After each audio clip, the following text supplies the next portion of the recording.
পয়লা শ্রাবণ। খোকন, আজ তোর জন্মদিন। তুই যখন জন্মেছিলি আমরা তখন যাদবপুরে নতুন গড়ে ওঠা কলোনির টালির ঘরে। তোর স্কুল মাস্টার বাবা সেই হ্যারিকেনের আলো জ্বলা ঘরে আনন্দে আর খুশিতে ঝলমলে হয়ে উঠেছিলেন তুই আসার পর। তোর নাম রেখেছিলেন সুকল্যাণ। মানুষটার মনটা ছিল শিশুর মতন, অভাবে অনটনে বেঁচে থাকার নানা দুর্বিপাকেও ভেঙে পড়তেন না কখনো। সকলের ভালো চাইতেন মন থেকে। বলতেন, দেখো একদিন এই দেশের মানুষ ঠিক খুঁজে পাবে মুক্তির পথ। শোষণ থেকে মুক্তি, দারিদ্র থেকে মুক্তি, অশিক্ষা থেকে মুক্তি। আজ পয়লা শ্রাবণ। খোকন, আজ তোর জন্মদিন। ছোটবেলায় তোর মনে আছে খোকন, আমাদের ভাঙা মেঝেতে বাক্স থেকে বার করা মেজ মাসির হাতে তৈরি আসনটা পেতে দিতাম, সামনে রাখতাম ঠাকুরের আসনের প্রদীপখানা। তুই বসতিস বাবু হয়ে চুপটি করে। তোকে আমরা একে একে ধান দুব্য মাথায় দিয়ে আশীর্বাদ করতাম। বাবা বলতেন, বড় হও, মানুষ হও। তোর বাবার সেই বন্ধু ঘোষ কাকা, তিনি বলতেন, বেঁচে বর্তে থাকো। তুই জিজ্ঞেস করতিস, মা বর্তে মানে কি মা? আমি শুধু তোর মাথায় ধান দুব্বই দিতাম, বলতাম না কিছুই। শুধু মনে মনে বলতাম, ঠাকুর আমার খোকনকে মস্ত বড় মানুষ করে তোলো। আমার খোকন যেন সত্যি মানুষ হয়, ওর যেন কখনো কোনো বিপদ না হয় ঠাকুর। অভাবের সংসারে ওই একটা দিন পয়লা শ্রাবণ, কষ্টের পয়সায় একটু বাড়তি দুধ নিতাম, পায়েস রান্না করে দিতাম তোকে। তুই খুব ভালোবাসতিস পায়েস খেতে। তোর বাবা বাস স্ট্যান্ডের দোকান থেকে নিয়ে আসতেন তোর প্রিয় মিষ্টি ছানার গজা। সামান্য স্কুল মাস্টারেতে কি বা আয় হতো, ঘরে বসে ছাত্র পড়িয়ে আসতো কিছু। দাও দাও অভাবের আগুনে সে রসদ পড়তে সময় লাগতো না। তোর বাবা জামা সেলাই করতাম আর বারবার বলতাম, আসছে মাসে একটা জামা বানিয়ে দিও। উনি হেসে উঠে বলতেন, বাদ দাও তো, খোকন বড় হচ্ছে। ভাবছি ওর জন্য আরো দুধ রাখতে হবে, দুধের শক্তি বাড়ে, বুদ্ধি বাড়ে।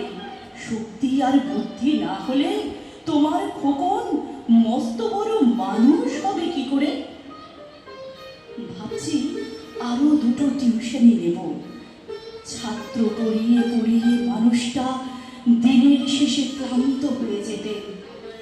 বারান্দার ধারে ঘেঁষে যখন রাতের অন্ধকারে জোনাকির ব্যস্ততা আর ঘরে তোর পড়া মুখস্থ করবার একটানা সুর আমাদের কলোনির ভাঙাচোরা বাড়িটাকে একদম জীবন্ত করে রাখতো, তখন বলতেন আমার, খাওয়া দাওয়া একটু করো, তোমার চেহারাটা বড় ভেঙে পড়ছে দিন দিন। শাড়িটাও তো দেখছি বেশ ছিঁড়েছে। কালই আমি ফেরার পথে একটা শাড়ি নিয়ে আসবো, ধারেই আনবো। আমি বলতাম, ধুর, সামনে খোকনের উঁচু ক্লাস, কত বইপত্তর কিনতে হবে, কত খরচ। উনি দীর্ঘশ্বাস ফেলে চুপ করে যেতেন। জোনাকিরা নিঃশব্দে অদৃশ্য আলোর আলপনা আঁকত উঠোনের আগাছারে ছোপে। আবহ সঙ্গীতের মতো তুই ভিতরে বসে পড়া মুখস্থ করতিস, ইতিহাস, ভূগোল, বাংলা। ঈশ্বর আমাদের নিরাশ করেননি খোকন।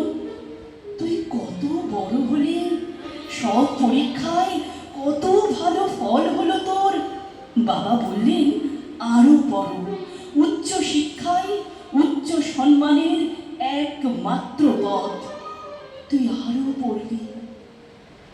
বল, তোর চাকরি হলো কত বড় অফিসে, মনে আছে খোকা? প্রথম মাসের মাইনে হাতে পেয়ে তুই কত কি কিনে এনেছিলি। তখন তো আমরা উঠে এসেছি শ্যামবাজারে, দু কামরার বেশ সাজানো গোছানো বড় ফ্ল্যাটে। তোর অফিস থেকেই তো দিয়েছিল। সেই বাড়ি, সেই ঘর, সেই ব্যালকনি, কত স্মৃতি, কত ছবি ওই বাড়িতেই তো। আশ্বিনের ঝোড়ো বিকেলে তোর মনে আছে খোকন, তোর বাবা যেদিন তাকে চলে গেলেন, মনে আছে? তুই বাবার বুকের উপর যখন কাঁদছিলি হাপুস নয়নে। সত্য স্বামী হারা আমি সেদিন তোর সেই অসহায় মুখ দেখে আরো বেশি করে ভেঙে পড়েছিলাম। তোকে বুকে টেনে নিয়েছিলাম ছোটবেলার মতো, বলেছিলাম, কাঁদিস না খোকা, আমি তো আছি। আজ পয়লা শ্রাবণ, কলকাতা থেকে অনেক দূরে মফস্বলে এই বৃদ্ধাশ্রমে আমি একেবারে একা খোকন। তোকে বড় দেখতে ইচ্ছে করছে রে, তোকে, বৌমাকে আর ছোট্ট বিল্টুকে। তোরা এখন কত দূরে সল্টলেকের মার্বেল বসানো ঝকঝকে বাড়িতে। আজ তোর জন্মদিনে নিশ্চয়ই খুব বড় পার্টি হচ্ছে, তাই না রে খোকন? লোকজন, হইচই, খাওয়া দাওয়া, খুব ভালো, খুব ভালো। খোকন, আজ পয়লা শ্রাবণ, আমার বড় মনে পড়ছে যাদবপুরের ভাঙা ঘরে রাত্রে তুই আমার পাশে শুয়ে হঠাৎ খুব ভয় পেয়ে জড়িয়ে ধরতিস আমাকে। আমি বলতাম, ভয় কি রে, আমি তো আছি, মা তো আছে খোকনের। যার মা থাকে তাকে কি ভূতে ধরে? তুই নিশ্চিন্ত হয়ে ঘুমিয়ে পড়তিস আমার বুক জুড়ে। তোর আধুনিক সংসারে এই বুড়িটার একটু ঠাঁই হলো না রে। প্রতিমা তো মা, ওর তো আছে আমার খোকনেরই মতো কোল আলো করা এক চাঁদের টুকরো। কিন্তু সময়ের কি আশ্চর্য পরিবর্তন খোকন। তুই বোধহয় আর এখন পায়েস খাস না, তাই না রে? তুই জানিস না খোকন, আজ আমি সকালে পায়েস রান্না করেছি। হ্যাঁ, তোরই টাকা পাঠানোতে। সারাদিন সেই পায়েসের বাটি সামনে নিয়ে বসে আছি রে, এখানে বৃদ্ধাশ্রমে, আমার একলা ঘরে, আর কেউ নেই।